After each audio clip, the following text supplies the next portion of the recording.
The people around you are shaping your focus, whether you realize it or not. Most of them are pulling you out of flow without meaning to, but once you learn a simple way to shift how you interact with these people, something changes. They stop breaking your focus and start protecting it. Now, I'm Rian Doris, founder and CEO of FlowState.com. We've trained everyone from Audi, Accenture, and the US Air Force to use neuroscience-based principles to access flow states at will. I've witnessed countless entrepreneurs and professionals struggle with conflict avoidance. Conflict avoidance is technically defined as a behavioral pattern characterized by a strong aversion to disagreement or discomfort. People who struggle with conflict avoidance prioritize harmony and peace, or at least a perception of what brings harmony and peace, over addressing problems directly. You see, conflict avoidance directly opposes goal attainment and thus peak performance. Your brain gets hijacked to the point where avoiding uncomfortable conversations takes priority over accomplishing your goals. And it's far more common than you may think. And if you don't learn to spot this tendency, you'll pay a high price. When you can't say no and you can't confront conflict directly so that you can work on what matters most, two major problems that relate to your peak performance start to emerge and start to sabotage your ability to access flow states.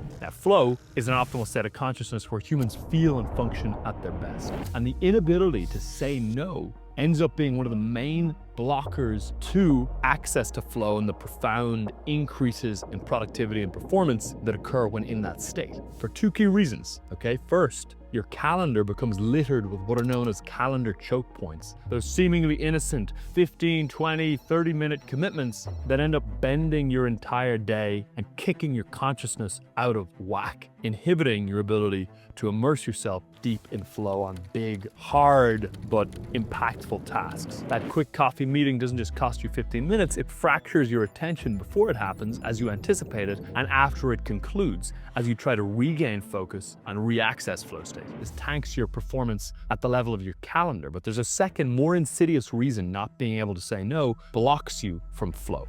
And it's called cognitive load. Now, in the 1950s, Harvard psychologist George Miller famously found that we can only hold 7 items in short-term memory at any given time. Another researcher, John Sweller, expanded on it, and he coined the term cognitive load, which refers to the amount of mental effort placed on our working memory. When cognitive load gets too high, your brain slows down like an overloaded computer whose RAM isn't big enough to handle all the tasks being asked of it.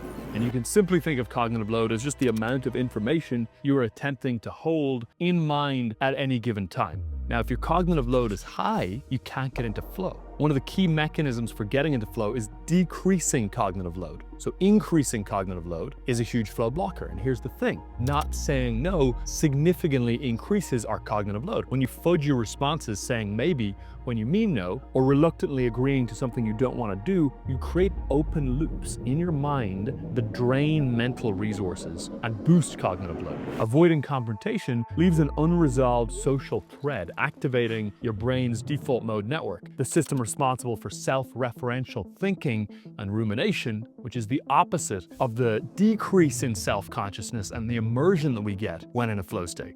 The default mode network is hugely useful for creativity, but when it's hijacked by social avoidance, it becomes stuck replaying negative social scenarios, whether in the past or the imagined future. Now, what makes social rumination particularly destructive is how it engages your subgenial prefrontal cortex, part of your reward system. Neuroscientist Dr. J. Paul Hamilton at the Laureate Institute for Brain Research ran a meta-analysis of resting, state, and task fMRI data showing that higher trait rumination is marked by stronger functional connectivity between that part of the prefrontal cortex and the default mode network, effectively wiring your mind to reward endless rehashing of social worries. In other words, the more you stew on social matters, the more your brain learns to like stewing on social matters. It's a negative reinforcing feedback loop. Now, there's one skill that fixes all of this, one behavior called saying no for flow. This doesn't mean shutting people out. It means learning how to create clean boundaries that protect your mental space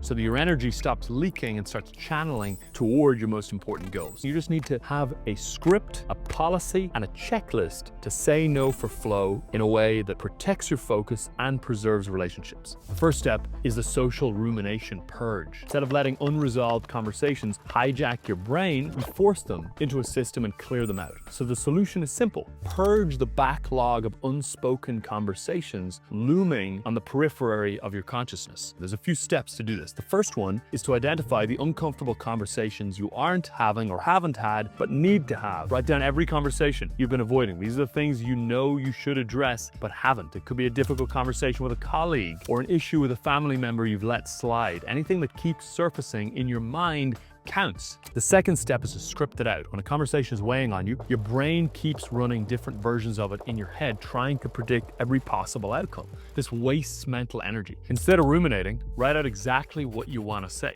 word for word. Keep your script short, 3 to 5 sentences max. Start with your main point, the uncomfortable truth you need to deliver that you're probably ruminating about delivering, then add a simple acknowledgement of how this might affect them. End with your position or boundary. When using your script, print it out or have it on your phone or have it up on your screen if you're doing a Zoom call and having the conversation that way. The script is an auto-correction mechanism, giving you an anchor when your emotions are going to try and pull you off course and into conflict avoidance. Step 3 is to just deliver that script that you prepared. It's time to have that uncomfortable conversation. Think of it like taking an ice bath. At first, the shock of the cold is almost unbearable. Every cell in your body screams to get out. But if you stay with it, breathing through the discomfort, something remarkable happens. The cold starts to feel invigorating. And when you finally step out, you feel stronger. So when the time comes to have these conversations, don't beat around the bush. In the same way that you want to be able to dunk into an ice bath immediately, you want to get the most uncomfortable part of the conversation done as fast as possible.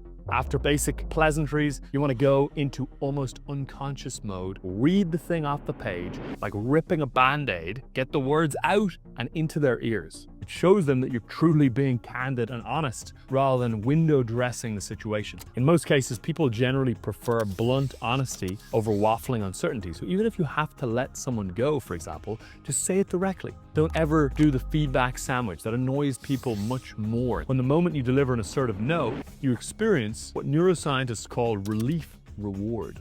The brain's mini high when an aversive state ends. Dr. Ivita Navratilova's 2012 research showed ending a stressor triggers dopamine in the nucleus accumbens, and cortisol, the stress hormone, drops through the floor when this occurs. This drop in cortisol reinforces whatever behavior produced the relief, making it easier to do in the future. And this is how, over time, through engaging the behavior of assertiveness, you will become more assertive, because of this rewiring that tends to occur. Now, when you finally have that hard conversation, the loop closes, the unresolved tension clears, and you even feel a sense of elation. This is why people who habitually avoid conflict feel trapped and drained, while those who face discomfort head-on report feeling lighter, clearer, and more in control. And that brings us to step 2, saying no for flow. Here's the guideline. Stop saying no to individuals and start saying no to categories. This blanket policy approach was popularized by Tim Ferriss, and it reduces cognitive load by eliminating unnecessary choices up front and depersonalizing any no or act of assertiveness you need to do. When it's about a person, you'll ruminate on it, worry about it,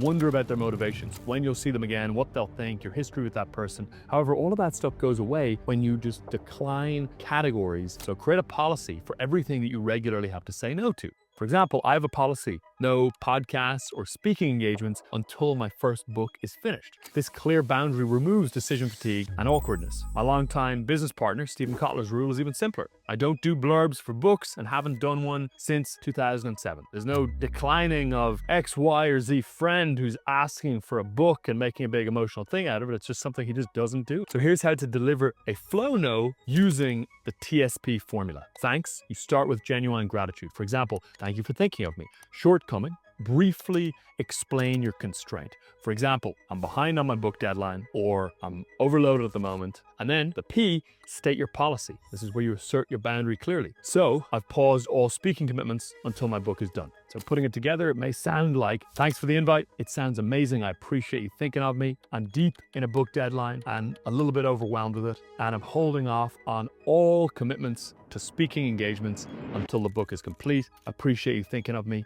No doubt the event will go great. Now, here are critical guidelines for using this approach. Firstly, be specific about both your shortcomings and policy. Vagueness breeds mistrust. Never promise maybe later unless you genuinely mean it. Deliver your no with conviction. If you seem hesitant or apologetic, it will make people feel suspicious, and it will invite pushback and even make people think that you're doing something wrong because you seem apologetic, which means that you must feel you're doing something wrong. Next, keep it brief. Over-explaining dilutes your no. You don't have to craft a unique response for every request. You don't have to agonize over how to let someone down easy. You simply follow your policy, communicate it kindly, and get back to the work that matters most to you. Now let's cover one final tactic for saying no for flow and implementing your social rumination purge, and this is the trade-off no.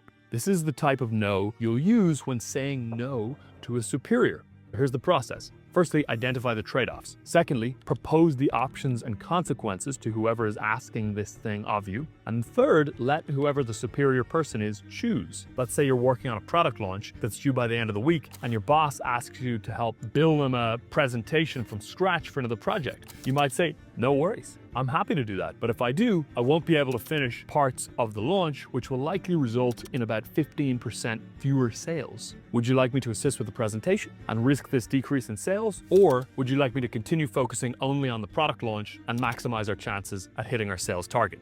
Provide the options to the superior and the consequences of you saying yes to their request and let them choose. By saying no for flow, you free up tremendous mental capacity. And paradoxically, your relationships deepen as trust accumulates and those around you feel safer with you in the knowledge that you will assert a boundary that you need to assert rather than harboring resentments or letting things go unsaid. So embrace the uncomfortable conversations. The better you get at saying no, the more flow you'll experience. The key to making the most out of every no you give for flow is to have a big yes that you're working on building year after year. And there's something that can sabotage this. It's called dispersion, and it's the hidden enemy of peak performance. To learn what it is and how to avoid it, click the video on screen now.